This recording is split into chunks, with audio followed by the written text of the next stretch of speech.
Outside of Buckingham Palace, all is calm. But this morning, the UK remained shaken by one of the biggest royal scandals in years.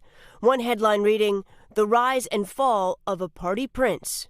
I never have really partied. In his widely criticized interview with the BBC, Prince Andrew denied allegations he had sex with Virginia Roberts Giuffre, seen here in a photo with him. I have no recollection of ever meeting this lady.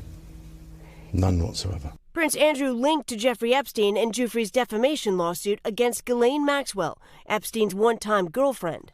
Giuffre claiming Epstein directed her to have sex with the prince on 3 separate occasions in 2001 when she was 17, including the night the photo was allegedly taken. She told Savannah about their first encounter in an exclusive interview. What happened? The first time in London, I was so young. Ghislaine woke me up in the morning and said, "You're going to meet a prince today." I didn't know at that point that I was going to be trafficked to that prince. The prince, suggesting the photo with her, was doctored.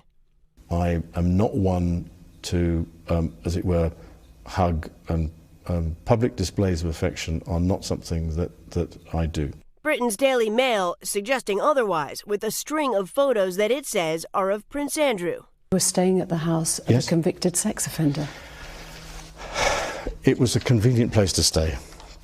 On Monday, a new alleged victim who says she was sexually abused by Epstein when she was 15 years old said it was impossible for those around him not to know what was going on. It is upsetting to me to think that anyone who was closely associated with Jeffrey Epstein might argue that they didn't suspect that he might have been sexually abusing children. The woman calling on Prince Andrew to give a statement to the FBI under oath.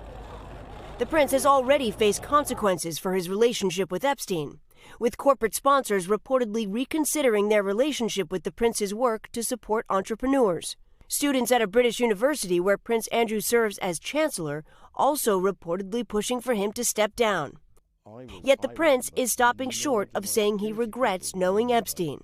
Do you regret the whole friendship with Epstein? Now, still not, and the reason being is that the people that I met and the opportunities that I was given to learn, either by him or because of him, were actually very useful. The new Epstein accuser went on to say that coming forward would, quote, help survivors and that Prince Andrew could, quote, set an example. In the BBC interview, the prince said if push came to shove and the legal advice was to do so, then he'd be duty-bound to testify.